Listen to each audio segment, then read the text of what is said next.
गाडगीळ आणि sons limited 1832 पासून। राजधानी दिल्ली हादरली। लाल किल्ल्याच्या मेट्रो स्थानक परिसरात i20 हुंदाई कारमध्ये स्फोटामध्ये आतापर्यंत 9 जणांचा मृत्यू तर 30 जण जखमी। दिल्लीतील स्फोटाप्रकरणी गृहमंत्री अमित शहांच्या उपस्थितीमध्ये महत्त्वाची बैठक सुरू। दिल्ली पोलीस आयुक्त, आयबी प्रमुख, एनआयए प्रमुखांसह गृहमंत्रालयाचे वरिष्ठ अधिकारीही बैठकीत उपस्थित असल्याची माहिती।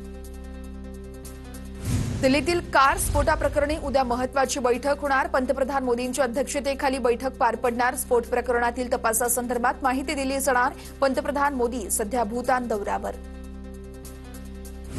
दिल्ली स्फोटातील गुन्हेगारांना सोडणार नाही। दिल्ली स्फोटानंतर राजनाथ सिंह यांची प्रतिक्रिया।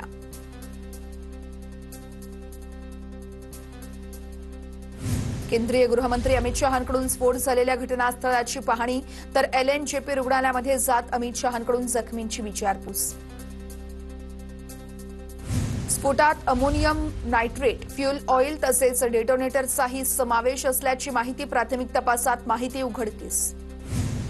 हरियाणाच्या फरीदाबादमधील छाप्यात स्फोटक सापडल्यासंदर्भात अपडेट समोर। मुजम्मिलचा स्लीपर सेलकडून मदत तर काही एजन्सीजकडून मुजम्मिलची चौकशी सुरू। सूत्रांची माहिती। दिल्लीतील कार स्फोटाच्या घटनेसंदर्भात महत्त्वाची माहिती समोर। हुंदाईच्या i20 कारचा वापर करून आत्मघाती हल्ला झाल्याचा संशय। तपास यंत्रणांकडून चौकशी सुरू। स्फोट होण्याच्या 3 तास आधी i20 कार सुनहरी मस्जिदजवळ पार्किंगमध्ये उभी होती। पार्किंगमधून कार बाहेर पडल्यावर अवघ्या 4 मिनिटांनंतर स्फोट। सुनहरी मस्जिदजवळ रस्त्यावरून जातानाचा i20 कारचा फोटो समोर। स्फोट होण्यापूर्वीचा i20 कारचा सीसीटीव्ही समोर। i20 कारमधील ड्रायव्हिंग सीटवर दहशतवादी डॉक्टर उमर मोहम्मद। फरीदाबाद दहशतवादी मॉड्यूलचा प्रमुख सदस्य उमर मोहम्मद सध्या फरार। कारमधील मृत प्रवाशाची DNA चाचणी करून तो डॉक्टर उमर मोहम्मद आहे का याची पुष्टी केली जाणार। दिल्ली स्फोटात वापरलेली i20 कारसाठी उमर मोहम्मदनेच पैसे दिल्याची सूत्रांची माहिती। तर उमरच्या 2 भावांना पोलिसांनी घेतलं ताब्यात। त्यांच्याकडून तब्बल 12 मोबाईल पोलिसांनी जप्त केल्याची सूत्रांची माहिती। दिल्ली स्फोटातील डॉक्टर उमर पुलवामामधील रहिवासी असल्याचंही उघड। घटनेतील कार आमची नाहीये, आमची गाडी अजूनही घरात पार्किंगमध्ये आहे। स्फोटातील गाडी आमची नाहीये, उमर मोहम्मदच्या कुटुंबियांचा दावा। फरीदाबादमधील दहशतवादी मॉड्यूलच्या अटकेच्या भीतीने डॉक्टर उमर नबीने दिल्ली स्फोटाचा कट रचला। त्यानंतर कारमध्ये डेटोनेटर लावले आणि स्फोट घडवून आणला। सूत्रांची TV9 मराठीला महत्त्वाची माहिती। उमरच्या आईला आणि मोठ्या भावाला पोलिसांनी ताब्यात घेतलं। काही दिवस मी लायब्ररीत असल्यानं आता कॉल करू नको, उमरने आईला कॉलवर सांगितल्याची उमरच्या बहिणीची माहिती। सुरक्षा यंत्रणांनी ताब्यात घेतलेल्या मुजम्मिलचे जैश-ए-मोहम्मदशी संबंध असल्याचे पुरावे सापडल्याची सूत्रांची माहिती। तर सुरक्षा यंत्रणा मुजम्मिलच्या बँक व्यवहारांची तपासणी करणार। सूत्रांची माहिती। स्फोटातील कार हरियाणा पासिंग असून HR 267674 या नंबरची गाडी रजिस्टर्ड। तर गुरुग्राम पोलिसांनी गाडीचा जुना मालक मोहम्मद सलमानला ताब्यात घेतल्याचंही समोर। सलमाननं 1.5 वर्षांपूर्वी ओखला भागात राहणाऱ्या देवेंद्रला गाडी विकली होती। त्यानंतर देवेंद्रनं हरियाणाच्या अंबालामध्ये राहणाऱ्या नदीम खानला गाडी विकली होती। यानंतर तारिकनं ही गाडी रॉयल कार झोन हरियाणा या ठिकाणाहून घेतल्याची पोलिसांची माहिती। तारिक पुलवामाचा रहिवासी असल्याचं समोर। i20 कारचा सध्याचा मालक पुलवामाच्या शंभुरा गावचा तारिक असू शकतो। सूत्रांची माहिती। पुलवामाचा स्फोटाशी काही संबंध आहे का याची पोलिसांकडून चाचपणी सुरू। दिल्ली पोलिसांकडून पहाडगंज, दर्यागंज परिसरातील हॉटेल्समध्ये शोध मोहीम। पोलिसांच्या पथकाकडून हॉटेलमधील रजिस्टरची तपासणी। शोध मोहिमेदरम्यान 4 संशयितांना चौकशीसाठी घेतलं ताब्यात। घटनास्थळावरती पोलिसांचा तगडा बंदोबस्त। फॉरेन्सिक टीमसह वेगवेगळ्या यंत्रणांकडून तपास सुरू। प्रयोगशाळेतील नमुन्यांच्या चाचणीनंतर स्फोटाचे कारण स्पष्ट होईल। फॉरेन्सिक अधिकाऱ्यांची माहिती। दिल्लीतील लाल किल्ल्याजवळील घटनास्थळी CEDU म्हणजेच काउंटर एक्सप्लोसिव्ह डिव्हाइस युनिट दाखल। CEDU कडून कसून तपास सुरू। दिल्लीतील स्फोटात अब्दुल अजीज नामक रिक्षा चालक थोडक्यात वाचला। मात्र अब्दुल अजीजचा मित्र मोहम्मद यासिन याला स्फोटात डोक्याला गंभीर दुखापत। LNJP रुग्णालयामध्ये उपचार सुरू। लष्कराचं एक पथक स्फोट झालेल्या लाल किल्ला मेट्रो स्थानक परिसरात दाखल। लष्करासह काही रुग्णवाहिका देखील घटनास्थळी पोहोचल्या।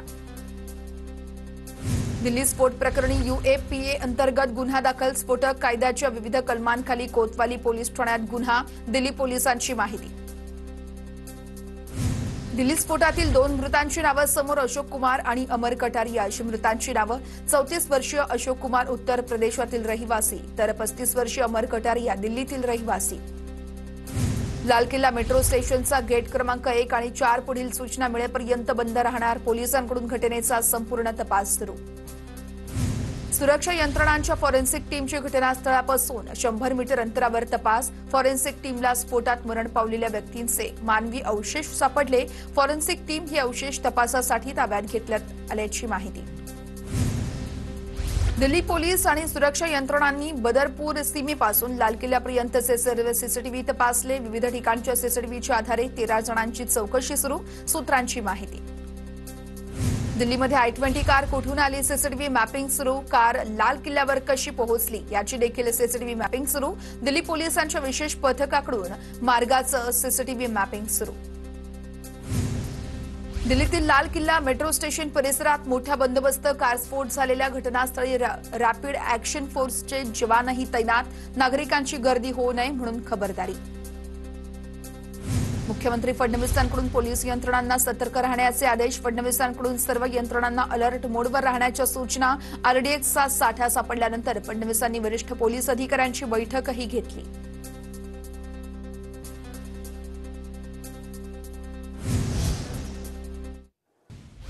दिल्लीतील स्फोटाच्या घटनेबद्दल उपमुख्यमंत्री एकनाथ शिंदे यांच्याकडून दुःख व्यक्त. पंतप्रधान मोदींसह गृहमंत्री अमित शहा तपासावरती लक्ष ठेवून तपासांती स्फोटामागील कारणं स्पष्ट होतील. शिंदेंची प्रतिक्रिया.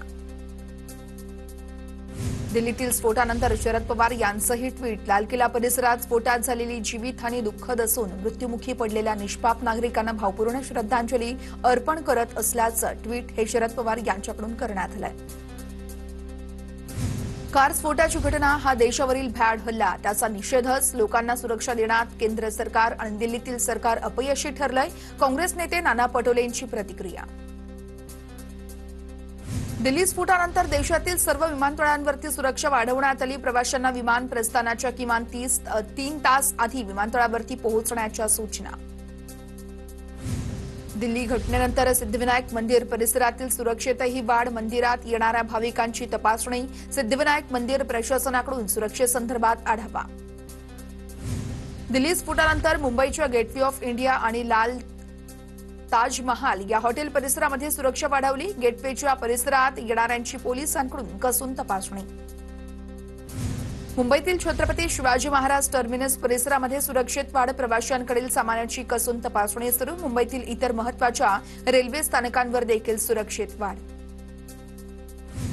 दिल्लीतील लाल किल्ल्याजवळ झालेल्या स्फोटानंतर नागपूर पोलीस हाय अलर्टवर. नागपूर शहरातील अतिसंवेदनशील भागात पोलिसांची सुरक्षा तर नागपूर विमानतळावरती डॉग स्क्वॉड तैनात. रेल्वे स्टेशन परिसरात देखील डॉग स्क्वॉड तैनात. दिल्ली स्फोटानंतर देशातील महत्वाच्या शहरांना हाय अलर्ट जारी. पुण्यातही केंद्रीय गृह मंत्रालयाकडून अलर्ट. पुण्यातील महत्वाच्या ठिकाणी पोलीस बंदोबस्तात वाढ. दगडूशेठ हलवाई गणपती मंदिराबाहेर पोलिसांची क्विक रिस्पॉन्स टीम तैनात. दिल्लीतील स्फोटानंतर पिंपरी चिंचवड पोलिसांकडून हाय अलर्ट जारी. पोलिसांकडून ठिकठिकाणी पोलीस बंदोबस्त आणि नाकाबंदीही सुरू. पोलिसांकडून रात्री वाहनांची कसून तपासणी. दिल्लीतील स्फोटानंतर राज्यातील प्रमुख धार्मिक स्थळांना विशेष अलर्ट. शेगावमधील संत गजानन महाराज मंदिराची सुरक्षा वाढवली. पोलीस बंदोबस्त तैनात. पुण्यातील गर्दीच्या ठिकाणी सुरक्षा यंत्रणा अलर्ट मोडवर. पुणे रेल्वे स्टेशन परिसरात BDDS पथक तैनात. गर्दीच्या ठिकाणी सुरक्षा बंदोबस्तात वाढ. पुण्यातील सिव्हिल कोर्ट मेट्रो स्थानकासह गर्दीच्या ठिकाणी सुरक्षा तैनात. BDDS पथकाकडून गर्दीच्या ठिकाणी तपासणी तर दिल्लीतील घटनेनंतर सुरक्षा यंत्रणा अलर्ट मोडवर. दिल्लीतील घटनेच्या पार्श्वभूमीवर कल्याण पोलीस अलर्ट मोडवर. कल्याण रेल्वे स्टेशन परिसरात नाकाबंदी करत वाहनांची कसून तपासणी. दिल्लीतील स्फोटाच्या घटनेनंतर कोकण किनारपट्टीवरती अलर्ट. कोकणातील 525 लँडिंग पॉइंटवरील सुरक्षेमध्ये वाढ. पोलीस आणि तटरक्षक दलाकडून सागरी गस्त. नाशिक रोड रेल्वे स्थानकावरती रेल्वे पोलिसांसह स्थानिक पोलिसांकडून सुरक्षेमध्ये वाढ. दिल्लीतील स्फोटाच्या घटनेनंतर सुरक्षा यंत्रणांकडून खबरदारी.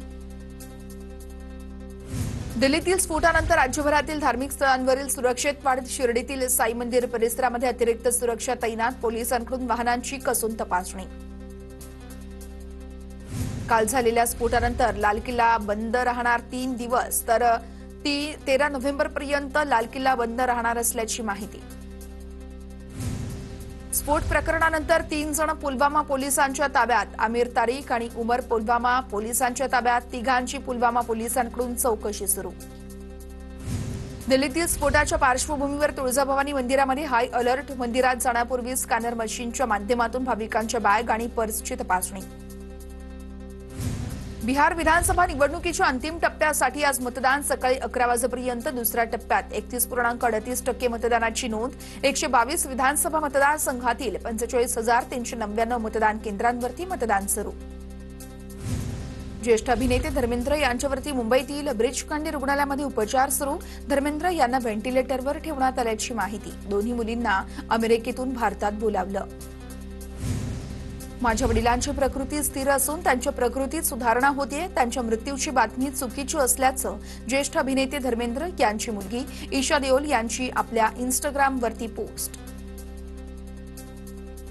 शिवसेना पक्ष आणि चिन्हासंदर्भात उद्या सुप्रीम कोर्टात अंतिम सुनावणी होणार. शिवसेना पक्ष आणि धनुष्यबाण शिंदेंना वापरण्यास मुभा देणाऱ्या निर्णयाला ठाकरेंनी आव्हान दिलेलं. कुणाला ताकद आजमावायची असेल तर आमच्याकडेही पैलवान तयार. खासदार श्रीकांत शिंदेंचं भाजपला आव्हान. अंबरनाथमध्ये माजी नगरसेवक कुणाल भोईरांच्या कार्यालयाचं उद्घाटन. मुंबई क्रिकेट असोसिएशनच्या अध्यक्षपदी अजिंक्य नाईक, प्रसाद लाड आणि विहंग सरनाईकांच्या माघारीनंतर नाईक यांची बिनविरोध निवड. नाईकांच्या उमेदवारीच्या वैधतेला आव्हान देणाऱ्या याचिकेवरील सुनावणीकडे सर्वांचं लक्ष. ठाकरेंच्या शिवसेनेचे माजी खासदार उन्मेष पाटलांसह 4 फसवणुकीचा गुन्हा. देवगिरी नागरी सहकारी बँकेची 5.5 कोटींची फसवणूक केल्याचा आरोप. चाळीसगाव ग्रामीण पोलीस ठाण्यात गुन्हा दाखल.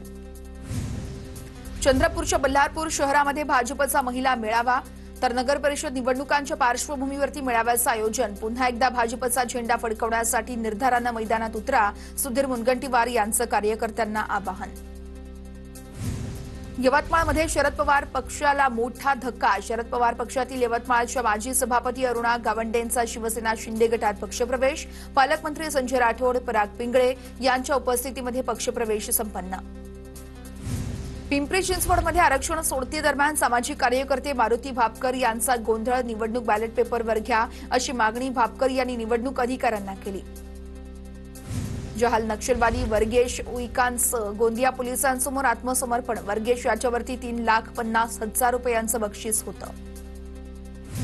जळगावातील 2 गटातील दगडफेक प्रकरणी राकेश हटकर नावाच्या व्यक्तीला अटक. दोन्ही गटातील 15 ते 20 जणांविरोधात एमआयडीसी पोलीस ठाण्यात गुन्हा दाखल. अमरावती कारागृहातील कैद्यांमध्ये तुफान हाणामारी. बॅरेक क्रमांक 13 मध्ये कैद्यांच्या 2 गटात तुफान हाणामारीमध्ये अनेक कैदी जखमी. यामुळे कारागृह प्रशासनाची सुरक्षा व्यवस्था पुन्हा एकदा चव्हाट्यावर. यवतमाळचे पालकमंत्री संजय राठोड यांच्या मातोश्री प्रमिलाबाई धुलीचंद राठोड यांचं निधन. वयाच्या 88व्या वर्षी घेतला आहे अखेरचा श्वास. नेत्री शिल्पा शेट्टीची मुंबई हायकोर्टात धाव. 60 कोटींच्या फसवणूक प्रकरणातील गुन्हा रद्द करण्याच्या मागणीसाठी शिल्पा शेट्टी हायकोर्टात. मुंबई पोलिसांच्या आर्थिक गुन्हे शाखेने दाखल केलेला गुन्हा रद्द करण्याची शिल्पा शेट्टीची मागणी. मुंबईतील कुपर रुग्णालयातील डॉक्टरांचं गेल्या 3 दिवसांपासून कामबंद आंदोलन. मागण्यांसंदर्भात लेखी आश्वासनानंतरच आंदोलन स्थगित करण्यावरती आंदोलक डॉक्टर ठाम. पूना गाडगीळ आणि सन्स लिमिटेड 1832 पासून